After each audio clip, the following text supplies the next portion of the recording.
अस्सलाम वालेकुम। आज आपके साथ शेयर करने लगी हूँ स्ट्रीट स्टाइल फ़्राइज़ की रेसिपी, जो कि बहुत यम्मी बनकर तैयार होते हैं और बाहर से ये महंगे थोड़े से मिलते हैं, लेकिन बहुत ही सस्ते प्राइस में आप इसको घर पे बना के एंजॉय कर सकते हैं। आप इसे बच्चों को लंच बॉक्स में बनाकर दे सकते हैं और टी टाइम में भी बनाकर सर्व कर सकते हैं अगर घर पे मेहमान आए हैं तो। बहुत ही हल्की फुल्की सी और यम्मी से ये बनकर तैयार होते हैं। तो और इसे हम बनाएंगे बिना फ्राई किए, ठीक है, फ्राई किए बिना ही हम इसे बनाएंगे और बहुत लाजवाब रेसिपी है। आखिर तक ज़रूर देखनी है। अस्सलाम वालेकुम, मैं हूँ उर्वा और आप देख रहे हैं ice and spice YouTube channel. तो चलिए टाइम वेस्ट किए बिना रेसिपी को बनाना स्टार्ट करते हैं। सब्सक्राइब करें ice and spice YouTube channel को, साथ में घंटी का बटन प्रेस करके ऑल पे क्लिक करें और पाएँ डेली अपडेट। तो जी बिस्मिल्लाह करके रेसिपी को बनाना स्टार्ट करते हैं। यहाँ पर मैंने लिए हैं आलू। अच्छा, जो आलू आपने लेने हैं वो लाल वाले आलू लेने हैं और इन आलू के ऊपर ग्रीन जो कलर होता है ना, जिस पे हरा रंग होता है, वो आलू आपने नहीं लेना है क्योंकि उसका जायका अच्छा नहीं होता। और इन आलू को मैंने इनका छिलका नहीं उतारा बल्कि इनको अच्छे से वॉश कर लिया था जूने के साथ, अच्छे से मांज के, ताकि इसके साथ मिट्टी नहीं होनी चाहिए। और इसको मैंने किचन टॉवल से अच्छे से ड्राई कर लिया और अब आपने इसको इस तरह से कट कर लेना है। अच्छा, ये वाला जो नाइफ़ है ना, जिसके साथ मैं ये फ्राइज़ कट करने लगी हूँ, इसको मैंने दराज से बाय किया था। इससे अगर हम फ्राइज़ कट करके बनाते हैं ना तो थोड़ा सा प्रेजेंटेबल लगते हैं, बहुत ही क्यूट से लगते हैं, अच्छे लगते हैं लुक में ना, और बच्चे भी शौक़ से खाते हैं। तो ये देखें, अब इस तरह से आपने सारे फ्राइज़ कट कर लेने हैं। और एक और बहुत अहम टिप, जिस आलू से आपने फ़्राइज़ तैयार करने हैं ना, वो आलू हमेशा नमकीन इस्तेमाल किया जाता है, लाल वाला आलू इस्तेमाल किया जाता है और बड़े साइज़ का आलू हमेशा इस्तेमाल किया जाता है।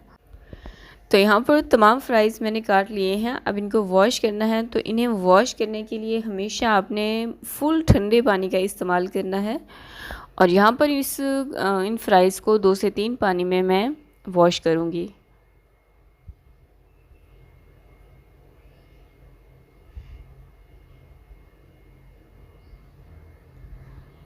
अब किचन टॉवल पे डाल के आपने इनको अच्छे से ड्राई करना है और ड्राई करने के बाद आप ना पंखे के नीचे इसको 3 से 4 मिनट तक के लिए फ्राइज़ को रख दें, ताकि ये ना अच्छे से ड्राई हो जाएं।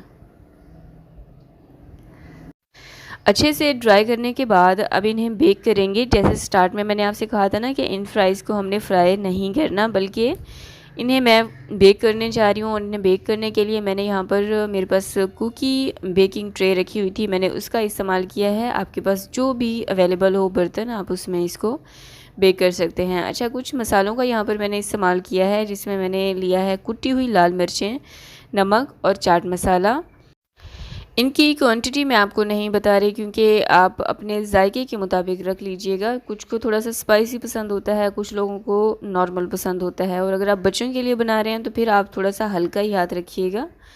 और इसके ऊपर मैंने डाला है कॉर्नफ्लोर 2 खाने के चम्मच, टोटल नमक, चाट मसाला, कुटी हुई लाल मिर्चें और कॉर्नफ्लोर का मैंने इस्तेमाल किया है 4 चीज़ें।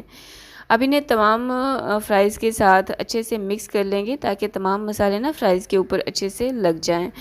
इसके ऊपर 2 से 3 खाने के चम्मच आप ऑयल लाजमी डाल दीजिएगा, जो कि मेरा जो क्लिप है वो मिस हो गया था। और इन फ्राइज़ को आपने बेक करना है 180 डिग्री सेल्सियस पे प्री हीटेड ओवन में। आपने इसे बेक करना है 15-1 मिनट तक के लिए। और यहाँ पर आप देख सकते हैं फ्राइज़ हमारी तैयार हो चुकी हैं। जो स्ट्रीट से हम लेकर खाते हैं ना, वो तो फ्राई करते हैं, लेकिन मैंने इसको थोड़ा सा हेल्दी रहने दिया है, इसलिए मैंने इसको ओवन में बेक कर लिया था। आप चाहें तो इसको फ्राई भी कर सकती हैं, डबल फ्राई कर लीजिएगा। पहले आप फ्राई करें, जैसे ही देखें कि इसके ऊपर कलर आना स्टार्ट हो गया, फिर आप इसको दूसरी बार फ्राई कर लीजिएगा। और इसके ऊपर मैंने डाला है मेयोनीज़, केचप, थोड़ा सा चाट मसाला अपने जायके के मुताबिक, और तैयार हैं बहुत ही यमी सी फ्राइज़। बच्चे बड़े सभी बहुत शौक़ से खाएंगे। आप इस रेसिपी को ज़रूर ट्राई कीजिएगा और इसके फ़ीडबैक मेरे साथ लाजमी शेयर किया करें। और अगर आपने अभी तक मेरी रेसिपी को लाइक नहीं किया, यानी कि थम्स अप नहीं दिया है, तो जल्दी से वीडियो को लाइक कर दीजिए और इसे अपने फ्रेंड्स और फैमिली के साथ भी लाजमी शेयर किया करें। और अगर आपको कोई रेसिपी चाहिए हो तो कमेंट सेक्शन में मुझे लाजमी बताया करें, इंशाल्लाह मैं वो रेसिपी ज़रूर बनाऊँगी। तो आई होप कि आपने मेरे चैनल को सब्सक्राइब कर लिया होगा, वीडियो को लाइक कर दिया होगा, इसे शेयर भी कर दिया होगा। और इसके फीडबैक शेयर करना चाहें तो आप मेरे साथ इंस्टाग्राम पर कर सकते हैं। मेरे इंस्टाग्राम का यूज़र नेम है iceandspice.pk। मुझे दुआ में याद रखिएगा। मिलते हैं नेक्स्ट वीडियो में, तब तक के लिए अल्लाह हाफिज़।